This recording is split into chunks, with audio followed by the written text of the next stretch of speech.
I am unashamed. What about you? So now we are inviting for the first time to the Unashamed Lair, Mr. Paul Stevens. How's it going, Paul? Welcome. Hey, it's doing great. I appreciate y'all having me. I'm looking forward to this. So I don't know why I haven't thought of this before, and I have to give credit where credit's due. It was old Jase yesterday. We were recording a podcast, and Dad was talking about we were doing it on Sunday, and so I had to get a fill-in for him. So I mentioned your name, and then Jase is like, "Man, we need to have him on the podcast. You know, he's got quite the story." And I was like, "That's a great idea." So I called you yesterday, and you graciously agreed to come out and be on the podcast with us. So yeah, we're glad you're on Unashamed. What hit me though too, it was the first convert that you shared Jesus with, right, Phil? Is it? I think it pretty well was. Yeah. And that was how many years ago? Well, it was at least 40. 45, 46. It was in 76. So when I I saw you, I remember you were, I'm guessing 16, 17 maybe? Yeah, it was 17, I think. 17. This is why I wanted to do this, because the funny story on this is that, Phil comes to the Lord, gets his life right, and for some reason decided he was going to go teach in the high school education system. Right? Well, that's what he had done. Go ahead. Well, you mean somehow. That's what he had done before. I mean, I spent about 5 years plus. I get it, 3 or Phil. 4. But I'm just was imagining the kids coming in and they're like, "Here's your new teacher," and there you are. Well, you gotta realize that he was clean cut and all that, and oh, really? He fit the mold. Don't know. He fit the mold. Oh, no. Yeah, no beard. I felt awkward, I'm not surprised. So you were shaving back then. I'm teaching. I'm teaching 10th graders how to use flawless English. Oh, he was, and he's also a PE teacher. Yep, physical ed. Physical ed. I majored in physical ed at Louisiana Tech, and then I minored in English. Most of them, it's history. They minored in history. Most coaches. Yeah. But in my case, I went through a couple of them history professors. And I thought, I need to get out of here. Well, didn't you coach baseball too? He was. Actually, he was the first coach of Washita Christian in football, but he was the first head coach of baseball. You know why I remember him coaching baseball? Why? Because I was standing beside him, and beside the catcher, and the pitcher was warming up. He was like, come out. You can come out here with me. And the last thing I remember was seeing a fastball, which was about 10 yards wide right, that hit me right below the sternum. Just boom, and it knocked the wind out of it. I was just laying on the ground. I don't know if y'all remember that. That'd be hard to forget when you're about 7 years old. Yeah, and I was just... and feels like, get out of the way. Yeah, there was no compassion. He's like, what are you doing out here, boy? I was like, you need to get up and get out of the way. I was trying to say, well, you told me I could.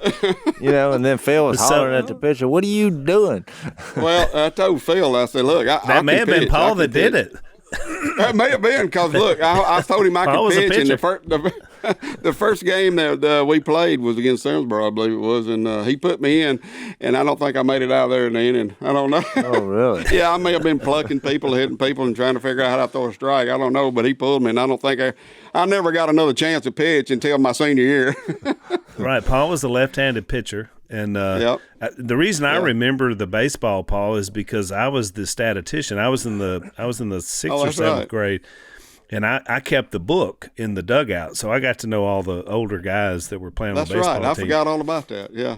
But what was interesting is that it was a brand new school, it was a Christian school, and it's still there. I mean, Paul's been involved in coaching out there. He's doing great.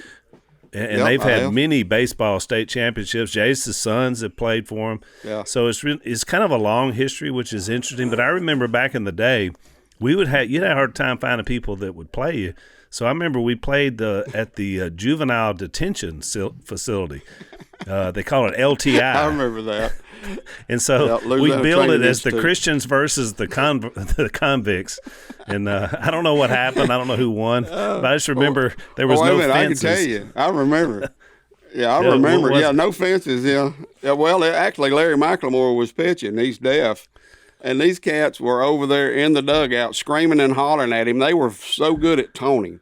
They were trying to tone him. They were trying to get him off. They didn't realize he was deaf. Oh, I looked up. I was so sick and tired of hearing him holler. I looked over and said, look, hey, he's deaf. He's deaf. He can't hear you. They thought you were making that up. Well, yeah, at first. And so he just stood paying attention to him. And then so they started making faces at him. Oh my goodness. And well, one guy got on second base. So he gets on second base and he's over jumping up and down, making faces at him, trying to get him off his game. And the center fielder Ken Freeman comes sneaking up behind him and picked him off. And when he got in the dugout, they started pounding him. It was hilarious. I'm telling you. Well, somewhere, just to enlighten the audience, somewhere in there, after about, I think about 4 years teaching, coaching, and teaching English, and then right before I repented, I go down there and I end up going to the little Christian school. I said, I think I'll hang around Christian people for a year or two here, teach them, and that'll keep me a little more grounded in the faith. I told Miss Kay that, your mother, but I said, but the longer I went with the coaching and the teaching English, it was less than a decade, but somewhere in there, I basically said to myself, get out of here. I need to have another line of work. And that's when I walked out there in the parking lot of where we were in the parking lot. That's where we didn't have a gym. So we'd have volleyball in the parking lot, doing the best we can, before we got everything lined out. Christian school, they hadn't built a building yet or all that. We're meeting in churches, Whites Ferry Road. So I left there after being around. I said, I'll tell you this. I told Miss Kay, I said, as far as kids go, I said, this is the best bunch of kids I've ever been around. So I said, this Christian thing, I see that there's more to it than I thought. So I was just getting on my feet. So that's where I decided, after 7 or 8 years of that, I said, I'm just not the right man for that job. I said, it's just parents coming up, grapping about this and that and the other. So that's when I made the decision to get out of town and get on the riverbank and try something else. I said, we're going to fish the river and I'm going to build these duck calls. But that's what spurred me on, which looking back at it, But the Lord did use you in that capacity, even though you didn't recognize it, Well, right. Because that was... I was trying to get on my feet spiritually, working with Christian kids, and they were very Christian kids. I mean, I was amazed. Well, you and I had a lot in common because I was 2 years, you was just a Christian for 2 years. That's right. And so I was coming in and looking, and you and I started hanging out because you had the background that I had, or a lot of it. And then, so we kind of connected there. Yep. But, we were in the midst of a lot of great people, and it was like, okay, I got to learn how to figure out how to live in this. Because it was all total different to me. Yep. Yeah, very much so. Well, that's probably what drew y'all together. Well, it was. I think so. I think that was one of the draws, was because, and I think that's why, Paul, you were the first. And then there was a lot of other kids a lot of the kids who were there grew up in the church, and so that's kind of some of the ones Dad's describing. But a lot of people were in the school, and they didn't have any church background, and you were one of those kids. And I think that's why Dad was such a draw to those kids, because he was right out of the world. So, I mean, there was a relationship there. And so what I loved about it is that quickly beyond Coach Robertson and PE teacher and English teacher was him just sharing what Jesus had done for him. And I think that's that fruit that started it right out there in that parking lot. I remember Dad would sit out there with his Bible, and some kid like you were, 16 at the time, you would be sitting out there and y'all would be having a Bible study. And that's what began to unlock things, Through the years, it surprised me. Through the years, as in about 40, way after that era, us down on the riverbank and all that. But during that little era, there's still to this day people who show up and they say, "You remember me?" And I'm looking at them. I said, the face looks familiar a little bit there, but I don't remember them. But they said, you told me about Jesus here about 40 years ago while I was going to OCS or whatever, and I didn't take you up on it. I pretty well. And then they say, "I just want to let you know, I get it now." So they tell me what I was talking to them about 40 years earlier, and they said, "I get it now, so I'm back." So I said, "Hey, welcome aboard." Well, you know, I started hanging out with you, and it was like you was trying to explain to me the gospel for about 2 weeks. As a matter of fact, we drove by a bar that you see those folks over there? Those folks, I don't know if they're going to make it or not. And I thought, well, yeah, because that's where my daddy hang out.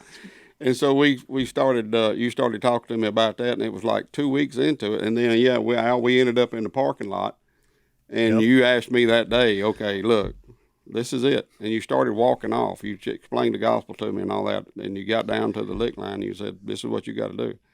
You turned around and started walking off, and I said, whoa, wait a minute, let's go. Come on, let's go right now. And we did, and changed my life forever. Yep. Yeah, and what's ironic, Paul, I looked at it one day. I was looking around the table, and of course, you and Dad and I are all elders at our church, and along with a couple other guys that were all a part of. We were kids, we were young, and Dad was the one that had led us all to Christ. And here we were, 40 years later, serving to lead the church and be shepherds of it. And it just hit me. I thought, man, that's really what this whole thing, the New Testament, all the stuff we study, that's what it's all about. Is sharing your faith in such a way that people you'll grow old with and do life together. Because and this is another thing for the audience. We talk a lot about Smith. Smith comes up a lot. Yeah. And because he was my mentor, and he's the one that led Dad to Christ, and he was one of Jase's mentors as well. He was your father-in-law. Married his daughter. Yeah. I told him. I said, "Look, you got to be careful who you start converting. They may marry your daughter." And that's exactly what I did. I married the preacher's daughter. Can you believe that? Yeah. It's amazing. You know, we've been married 40 years now. 40 years. Yeah. And Dad here's how long all too. that took. Here's how long all this took. Look. Yep. It was quick. Quick. It was just yesterday. But it is ironic. The guy that led you to the Lord, then the first guy you led to the Lord would turn out to be his son-in-law. Yep. Amazing. What are the odds of that? I don't know. Oh, minute. Well, you know, even in our family, Jace, you know, Stone was working down at the country corner there in Calhoun, little quick stop, and old Rick Fortenberry started, you know, inviting him to come to church. And of course he was a hunter. And so he wanted to meet you and Dad, and he did. And y'all wound up leading him to Christ. And then he wound up marrying my daughter. So again, you live in such a way, because Paul's right. You never know when the guy that you're talking to and sharing Jesus with may marry one of your kids. Yeah. Yeah, Kim kind of liked the bad boy syndrome thing anyway, so. I watched him close for probably a year or two. Jase, he came with Jase duck hunting. And one day I just told him, I said, "You know, Stone, I've been watching you like a hawk." I said, "You know, you're a good shot. You can call ducks." I said, "You don't talk a man's ears off." I said, "You served in the military and risked your life." I said, "I've officially vetted you to marry my granddaughter." And he said, that was one of the most awkward moments in the duck blind I've ever had, because he looked at me and I was like, "I think he just said you need to marry." I mean, we hadn't even got to the dating phase. This was like, no dating, nothing. And Phil said, "Have you seen her?" And he just didn't have much. Well, he said, "Well, I don't think she's." He said, "She's not but 17." I said, "That's why I'm telling you this. Move early." I said, "Don't wait till she gets to be 20. I said, "Move now, son." It got awkward. I said, "Now you got to clear that with Al." I said, "But tell him," I said, "you've been vetted and found to be a man of good standing." Yeah. Well, I said, "Go 17 years. 17 years later, it all worked out. Thank the Lord for that. So Al, how did he approach you when he wanted to marry your daughter? He approached me with fear and trepidation, but he was very humble. But it's worked out well. He cooks for me all the time. Let's take a break. So one of our longtime sponsors, we really appreciate these guys. It's a company called Keeps. And, we know a lot of folks working with men as long as we have, and I know there's a lot of you out there listening that may start that balding process early, and you want to hang on to some of that hair. And this is the way you can do that. And so the reason they call it Keeps is because it helps you keep your hair. It helps stop hair loss and improve hair growth. And so they've got physicians that are there for you, and you can contact these guys anytime, unlimited messaging, any questions that you have.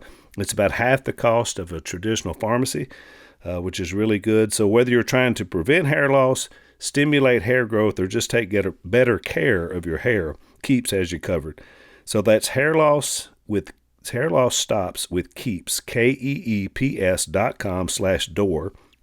You're going to get 50% off your first order. Keeps.com/door, and hang on to your hair.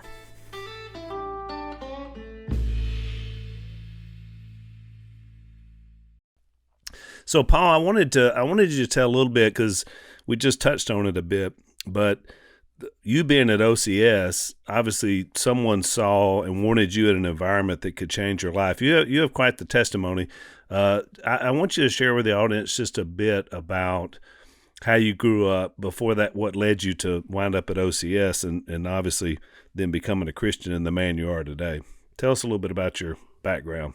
Well, my background is that I grew up in a dysfunctional home with a daddy that was an alcoholic, and he was violent. But when Daddy went drinking, he was a great man. He would do anything for you. I mean, literally, we would take groceries out of our own refrigerator and freezer and take it to the guys that was down on their luck, and different things like that. Or he would build anything for you, wouldn't ever charge you anything. But he had that problem with alcohol. He drank the Old Crow, and he drank a fifth a day, and wow. it got pretty rough, yeah. And then he started. He'd come home and beat Mama if he got mad about something or different things like that. But I don't know how far y'all want me to go with this, but I can go as far as you want me to go. Yeah. Yeah. I mean, how old were you when you started noticing? Well, it was even as a little boy. I mean, it was then as a little boy, because I remember one time that for whatever reason I didn't understand why, but he got mad about something, and then he got the lighter fluid and started squirting on the cabinets, kitchen cabinets and stuff. Was fixing to burn the house down, and I remember us having to run outside, and I remember hiding behind the car in the yard and looking around at him, wondering why my hero was trying to, and he was standing there I could see him. He was standing there with a pistol in his hand looking for us. And I'm thinking, why is he wanting to kill us? I mean, I don't understand this. Because it's impossible. So I was a little boy that I couldn't even understand that. Yeah. And another time I was we were so little that my sister and I were taking a bath together. You always took baths together, it seemed like, but when you're little, and we was in there, and then all of a sudden I hear pow, pow, pow in the house. So we're looking at each other as little children, thinking he just killed Mama. Yeah. And we didn't know what was going on. We just sit there, and it seemed like forever. And then finally, Mom walked in and said, "All right, y'all need to get out and get dried off so we can go to bed." I'm like, "Okay." So we was relieved that she was still alive. Yeah, I mean, that just sounds like terror and fear to a level that it's hard to even comprehend, for a little kid. Well, when Paul describes it, when he's going through his whole testimony, I always marvel at how children, you just kind of have to live. It's guerrilla warfare, right, Paul? I mean, you're just in survival mode. You are, and your mom is too, and everybody seems to be in survival mode when you know that you don't know what to do. I know Daddy, I knew him better than anybody, to be honest with you, and even being the youngest child, we would come in from hunting or working outside or just being gone, and Mama would have to ask me how he's doing. How's he today? Well, I'd say, oh yeah, he's fine today, or yeah, it's not good. And then you could see her getting cringing, and she would just start working, start doing dishes or start cooking or whatever she could do to stay busy to keep him from doing anything to her. Yeah. And you had how many older sisters did you have? I had four older sisters. Yeah. So your dad I was the youngest of all. He was abusive to your mom and to them as well, and to the kids? No. Just the mom. Now, he was. Yeah, I'm sorry. What? No, go ahead. He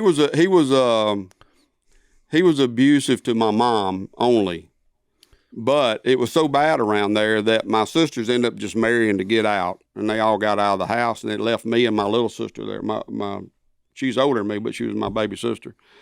They left us there, and I say they left us there. It was okay, but I mean, and then eventually he started turning on us, and so one night I heard a commotion outside in the living room, and I got up to go see, and it was my dad slapping my sister around because she had left the milk out or something like that.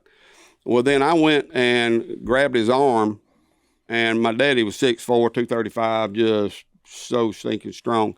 But anyway, he said, well, I got something for you too. And I went back, got toward my room, and then he hit me and put me on the couch. And then he started beating me. But, down deep inside, though, when he was beating me, it was okay because he wasn't hitting my sister anymore. And come to find out, look, I'm going to tell you how bad it is. I didn't even know some of the stuff that I'd actually did. My sister come up, I said, well, look, I told my testimony, and I said something about you. And then she said, well, you've always been my protector. And I said, what are you talking about? And she said, don't you remember that every time Daddy would get on me, you'd come over there and get in between us, or you would grab his arm, or you would do something different. And I'm like, no, I don't remember those times. It was hard for me to remember. She said, do you remember the night you came out with your shotgun going to kill him? And I said, I'm sitting there trying to think about that. I remember coming out one time with a gun, going to try to end it all. But it was, that was when he shot the guy in the front yard. But I'll get to that in a minute. But I couldn't remember doing that. And I was sitting there trying to remember. And then I thought, okay, it seems like I do, because I remember she said, don't shoot him because you might miss. And I thought, I'm not going to miss. But she talked me into taking my gun and putting it back up. But I'm like, I don't even remember this stuff. She did, but I didn't. Because, you go into these, I've spent my whole life trying to forget this stuff. But, and you talked me into telling it one time. And yeah. And then but you know what? It's been good because it's helped a lot of people. Because there was more people out there like me than I ever dreamed. I thought I was the only one. I thought I was by myself. But you're not. Yeah, because I think the time I brought the gun out, I don't know what I was doing. You're just a kid. But the guy pulled up too close to the doorsteps, and he had lost a fifth of whiskey that day, and he was mad already, but he always carried a pistol in his pocket. And the guy pulled up too close to the doorstep, and he said, back that SOB up. And so he backed up about 3 foot, and Daddy got up and opened that door up and beat that man all the way back to the end of the driveway. And meanwhile, Daddy jerked the door all but off the car. And then when he got him in the end of the driveway, he pulled his pistol out and shot him in the head. And I don't know, he was running around the car holding his head with blood running down his arms. And his wife was 8 months pregnant, running around screaming, hollering. It was a mess. Well, how did he even get out of that? How did I get out of that? No, I mean, how did your daddy, Well, you got to understand. He go to jail? Well, he went to spend one night, but you got to understand back then they paid the old boy off. I mean, that was he made so much money for the company he worked for. They took good care of him and stuff like that and got him out. It was kind of a good old boy system thing, Gee whiz. Yeah, it's not like it used to be. I'm telling you that for a fact. That. It ain't. Well, and I think a lot of times culturally, especially around where we grew up. People just kind of as crazy as it sounds now, they just overlook that kind of behavior because it was like, well, you just, like you said, he was in his moments of not being drunk. I'm sure everybody loved him. They did. That's what the guy came over for. He came over to see him because he liked him. And Right. then, but he was drunk and mad already, so it was like just a bad combination for that old boy. Well, let's take another break.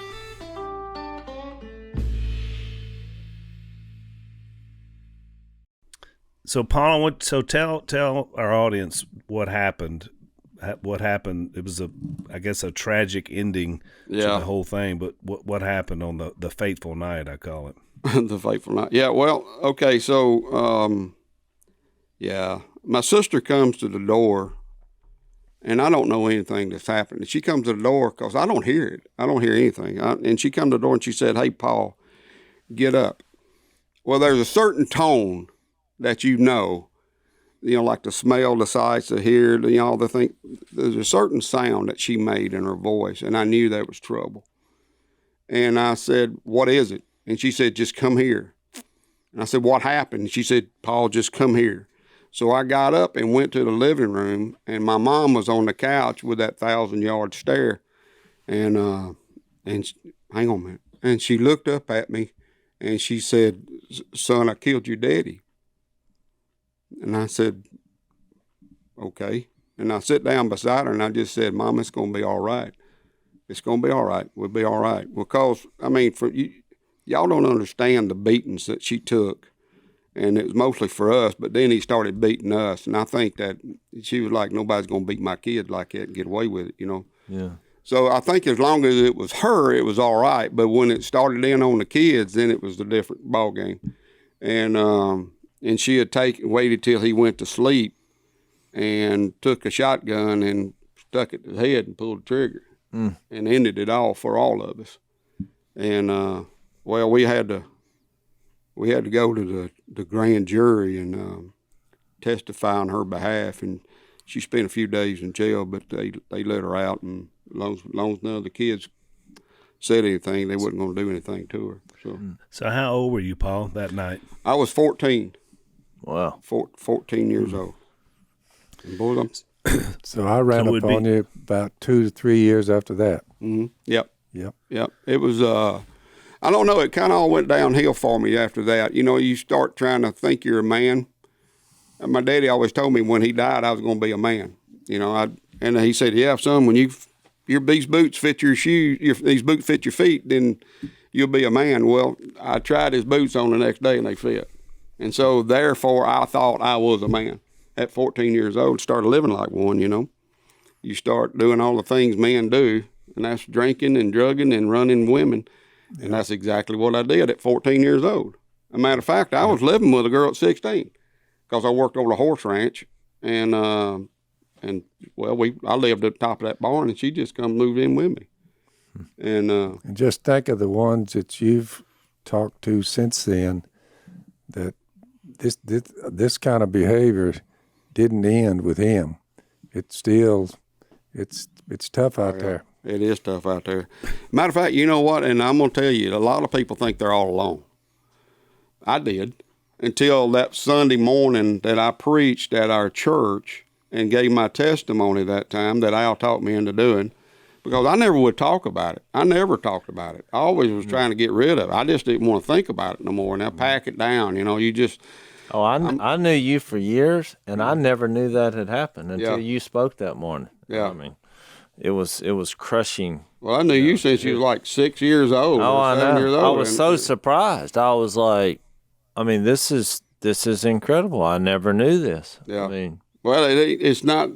You just didn't go around talking about it. Al knew about it because he and I we hung out and we talked about it. And some just family and some people that you hang out with mostly is the ones that even knew anything. He told me it. his story while we were sharing. sharing Jesus with him. I said, man. Yeah. Yep. Well, I think God led y'all together for that to occur because you had a history of alcohol I'm abuse. glad you came my way back in then, Paul. Yeah. I don't know how many times I've thought this, and I couldn't thank God enough for you for taking that time. Look, you just don't understand how wonderful that was, because I was actually, at about 15, I was so sick and tired of living that way. I was just so tired. And I remember, I can take you back to the spot where I started begging God to save me. And yet, I still end up doing all those things because that's all I knew to do. Yep. All I knew to do was what I grew up in. Yep. And so I knew there had to be something better. And so what I'd do is come home and I'd have my Bible and I would get it out either drunk and high or both, and I'd just start reading, trying to figure it out. And so you was the answer to the prayer. Yep. When you took me in. But see, here it goes even further than that. You allowed me to go and be with you in your home. Miss Case fed me many a meal. And I stayed down there with y'all. I don't know if you remember all this, but I stayed during the school nights and all of it. I was with y'all at your house. Yep.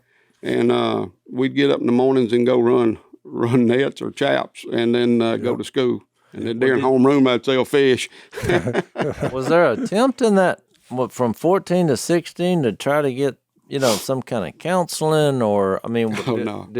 I didn't even know anything about that. Nothing, Nobody. Nah, you just in survival mode. You just trying to figure things out. And no, where I was I headed, remember his look was, when I saw him the first time, his hair was down to his waist.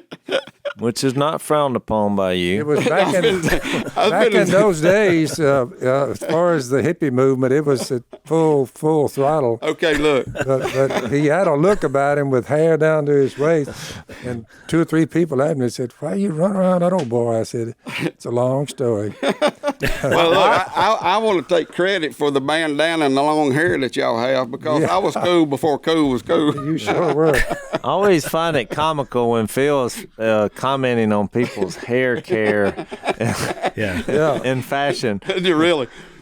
Yeah, we overlooked everything as far as the look goes. He was in there with them, I thought, all right. Yeah, but you know what? Here's the thing about it is, I thought it was pretty cool that you did a sermon, Paul, that called yesterday when you filled in for Dad about what it's like to be normal. I heard that. Yeah. I heard that was the name of your lesson. I was like, boy, it was about how to be normal. And I used the Robertson and the Smith family as an example. I told him, I said, well, I lived with the Robertsons, hanging out with those guys down there, and I thought that was normal, but it was better than what I had, but I figured out it wasn't normal.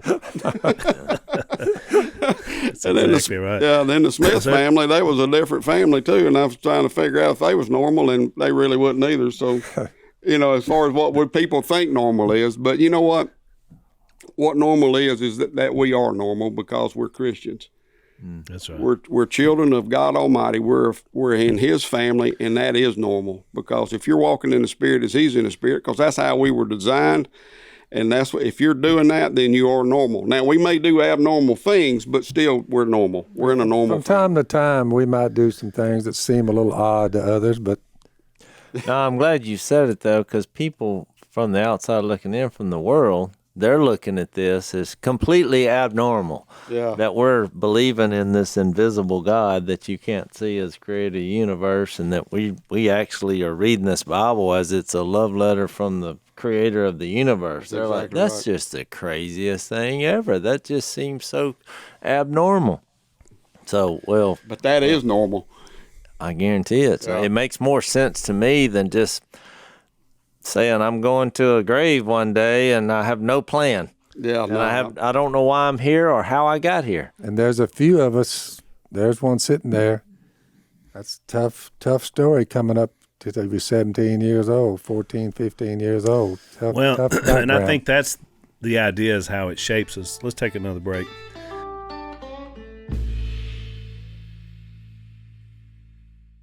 So that's why I wanted to pick up the story, Paul. So our families grew up together. You and Kim, you had 2 boys, we had 2 girls.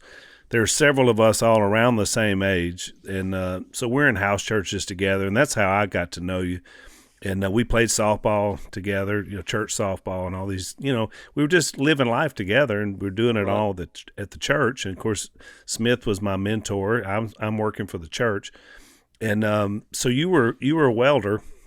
By trade, and but I always knew there was you had something more to offer the kingdom, and so you had been involved out at OCS, kind of as taking care of stuff, and you also were a baseball coach, just kind of I think volunteering, if I'm right, because you probably didn't get paid much, But we were looking for somebody to take care of our facility and our building. Mm-hmm. And so, but I have to say, I mean, that was kind of the impetus for us to hire you.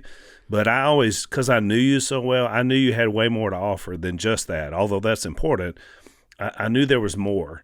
And so Barry Stevens was our preacher back then. And so I convinced Barry that we needed to hire you to work with us. But I kind of always had in the back of my mind that would grow into a lot more than just taking care of the facilities. And so you and I worked together for over 20 years. Yeah. And I have to say and tell our audience, I mean, you're not going to find a guy with, and you heard his story, so I mean, it's amazing what God did, but you won't find a guy with a bigger heart and a better heart than this guy. And I think that's always shined through. It shines through your kids, now your grandkids, and you've been I mean, what you've done for the church in terms of just taking care of people and sharing the gospel has been remarkable. So, I'm honored that I got to work. Are your kids married now? Oh yeah, married, and I got 6 grandkids. Are they married? Yeah. See, I'm here looking, and I'm hearing this story, but we crisscrossing. Now I'm over here across the river. But that all happened like a blink. It did. Yeah, it did. Yeah, really, it did. Because just yesterday they was little boys. When I first saw you, you had the long dreads look. But your whiskers were not white.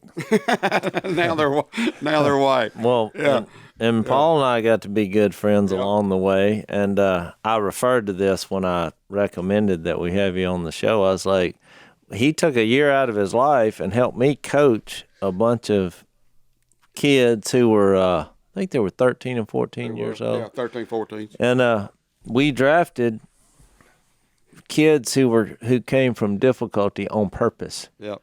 And we spent a year trying to plant the seed in those kids, and it was really kind of a Bad News Bears type story. It really was. Because I mean, it was completely dysfunctional, and it began we got involved with the parents, and we had all these rules of, I kicked one of the parents out of the game.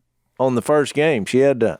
I said, "Go smoke your cigarettes down there, 300 yards away, because you're putting too much pressure on your kid who's very talented." But he just threw his first pitch, and the umpire, it looked like a strike. Umpire's like, ball, and he just comes unglued. The mom's hailing 4-letter words, and I'm like, timeout, which usually an umpire would throw them out, but I threw her out and then took the kid, and said, that's it.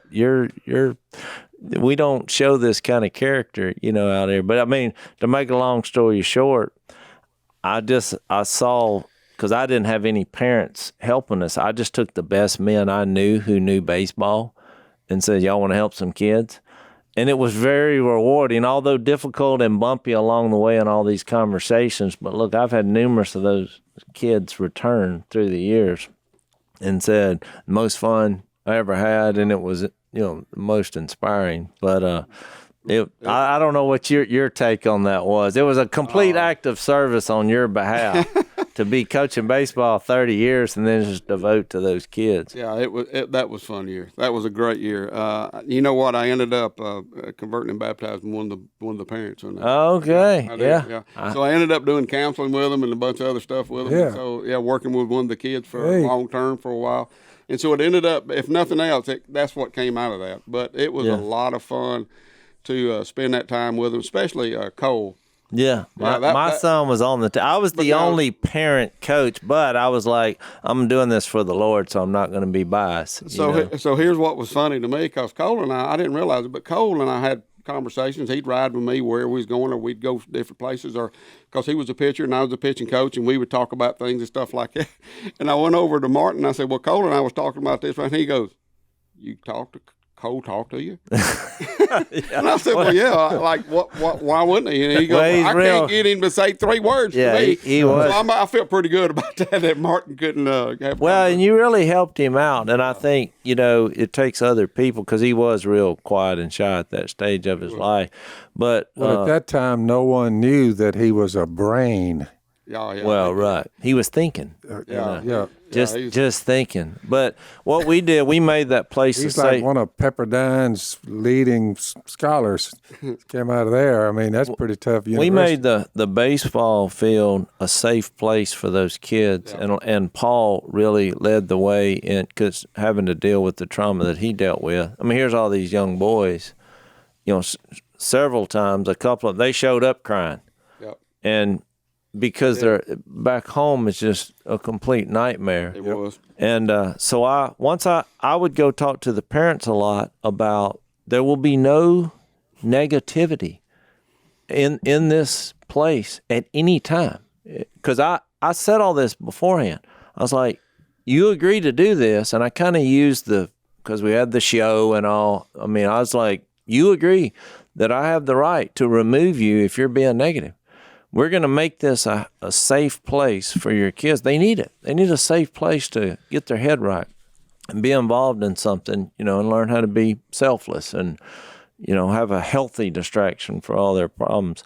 And what was crazy about it was we never thought about actually winning. But, we lost the first couple games, and then we won the rest of them. Yeah. And then all of a sudden, all these other teams who had in mind, they're into all-stars and who's going to be on the team.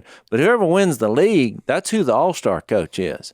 And so then that was the last thing we wanted. Well, right. But they didn't know that. And so then we began being persecuted, and I felt like railroaded a lot of times with the umpires, but we never said a negative word at any time. There was never an argument on a call, nothing. We were always positive no matter what happened.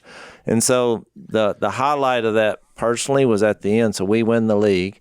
I go to the all-star coaches meeting. They're all just like heads hung. I mean, it's the worst possible scenario has happened because they've lost all control. Look, they already had it set up who was going to be the all-star Who was going to be the coach. They had it all figured out. They had it all lined out and who was going to be on the team and all that. They brought that down. And then we roll in and upset all that. Well, I purposely showed up 5 minutes late to the meeting. I stuck my head in there and I said, just wanted y'all to know it's been a great year. And I don't want to be the coach, nor does any of my other coaches. So good luck to you. Thanks for a wonderful season. And so that was it, because it really wasn't about that. It was about, helping those kids. And that's why I just saw that connection. Here's a man, you just heard Paul's story. I just don't think it can get any worse than that for a kid. And the reason I asked you about that counseling and all, it's just crazy to me that the power of God saw you through that. And you've been not only just a productive member of our society for the last 40 years, despite that, but an encourager, and have affected thousands of other people and even kids in situations like that. And I think it truly is a testimony to the power of God. Oh, absolutely. Absolutely. Matter of fact, in the school systems, even in elementary school, I was kicked out. I got suspended twice in the elementary school, and I'm like, but I'm really a good guy. I don't know why y'all keep running me off, but no wonder. Look at what you have at your house. Yeah. Then in junior high, I remember that guy told me, you need to leave, and next time you come back, you need to bring your daddy back. And I looked at him, I said, I'll bring my mom back. Because I'm thinking I'm doing you a favor. Because if my dad comes back here, it ain't going to be good for you. I know that. But you think about it. Let's take a break.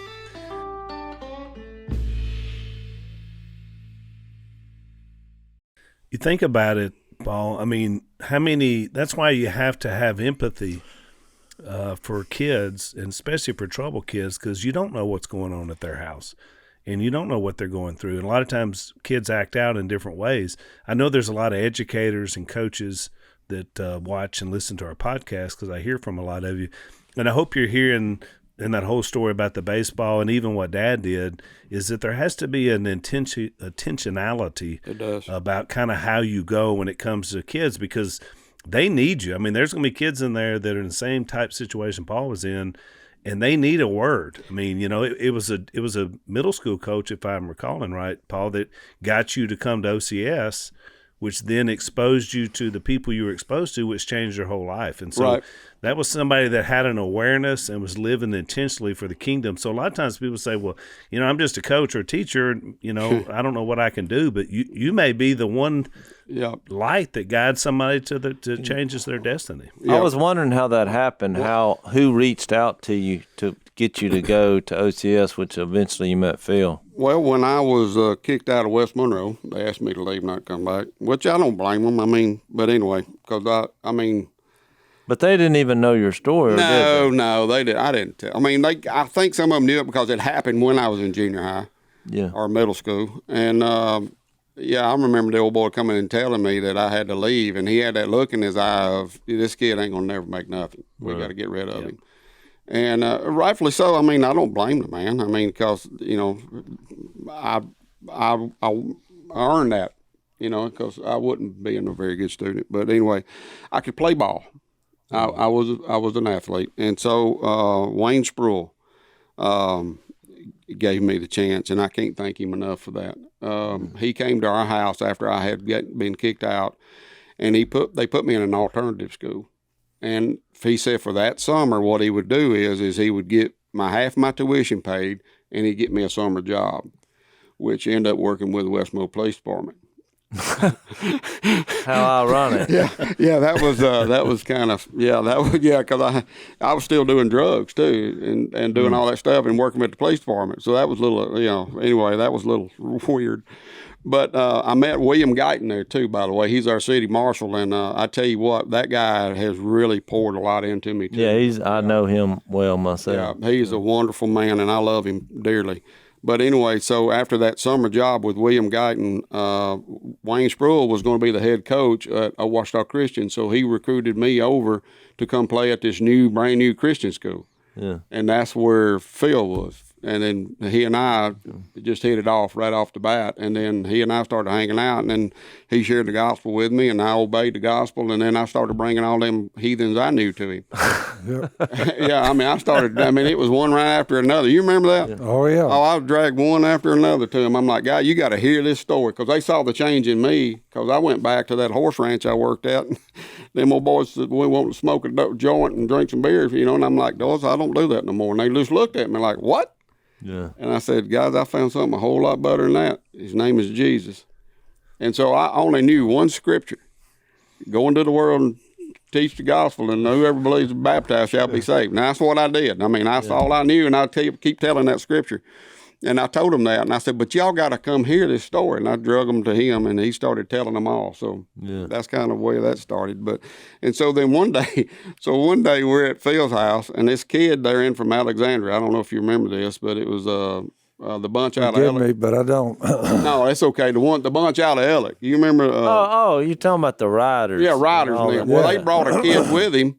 They brought a kid up there with him, and I was waiting on you to share the gospel with him, and you was finna go take a nap, and you said, Stephen, share the gospel with that boy. And I was like, oh, no, now I got to do it. So then, but that's when it started for me, and then it just lit that fire in me that I couldn't wait to tell more people about Jesus and share the gospel with them. So that's what lit my fire in order to start training myself and started studying and doing those things.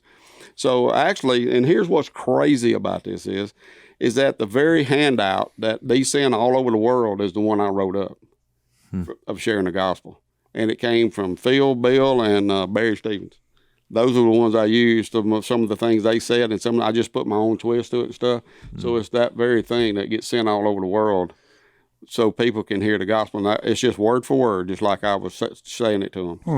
So, isn't that cool? It is. I can't believe, I cannot still believe that God is using me to do things like this. And I walk down that hall, and my name's on one of those doors. And all these other guys has got these degrees and all that, and I tell them, so I got a degree of hard knots. I got the knots to prove my experience. Well, God had a plan for you. I appreciate. I know it's not difficult, even though you've shared, a few times. And because a lot of people out there, you think about it. We live in an evil world, and bad things happen, and just things happen in nature. We're perishable. A lot of our pain comes from our own sin, but sometimes it comes from somebody else's sin, Exactly. and just dealing with that. But it just shows you that no matter what happens, that there's a God that's faithful and provides ways for us to get on our feet and be productive. Yeah, the little text, it says, when Jesus in John 8 said, if you hold to my teaching, then you'll really be my disciple. Then you'll know the truth. Truth will set you free. There's living proof right there. Yep. Yeah. Set free. Set free is exactly what it was. Satan, sin, guilt, law, the grave. You're like, boy. I just smiled all the time when after I come up out of that water, I was just like, okay, this is my new life, and it was so, and it's been wonderful ever. Well, you since. Now, still, still have the fire in your bones, which that's a good thing. Oh yeah, man, I still love doing what I'm doing. I've been at the church for now over 22 years, just about 23 years. Yep. And I can thank Al for that, man. Al, you've done more for me than most, and I'm going to say thank you so much for that. Like, well, the whole Robertson family really has. You know, I mean, y'all making me feel old this morning. Well, Well, Phil, well, I feel old too, but it really is. I mean, up from Miss Kay. Hey, I think what the deal is, we are old. That's exactly right. Well, Kay, Kay's done a lot for me. I remember her making her banana pudding for my birthday and stuff like that. And so, yeah, you bunch. Look, guys, when you come out of nothing, and you have people like y'all to love somebody like me, that was you guys have a great influence on me, and I can't thank you enough. Hey, yeah, it's well, I really do. and I think it's made us all a little bit emotional, and when you just think about how close we are as brothers. I'll close with one of my favorite stories about Paul. He was right around 16 or 17. He was a brand new Christian, and he had been out to help Dad run the nets, and we had a wooden boat. Remember those old Cypress boats we had, Dad? I remember this story. Daddy made them. yeah. And so they caught forgotten this story. Oh, I hadn't. I'll never forget this story. They caught a loggerhead turtle that day, along with the fish, and that turtle got back there and got to snapping around old Paul's feet, and he got a little bit nervous when they were coming in, so he wasn't watching where he was going. There was a snag right behind where we parked the boats, sticking up out of the water about 2 feet. Inside.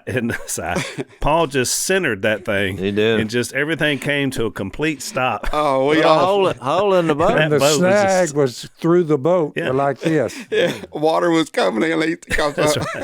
Okay, because I'm driving the boat and I'm looking down. This turtle just comes alive, and he's coming through there, and we're all barefooted anyway. And he can take your fingers off. Look, And and your I know toes. this because he was huge. He was this big around, he was huge. Snapping turtle. And and so I was trying to get my feet out of the way, and I'm trying to look, and all I heard was, watch it.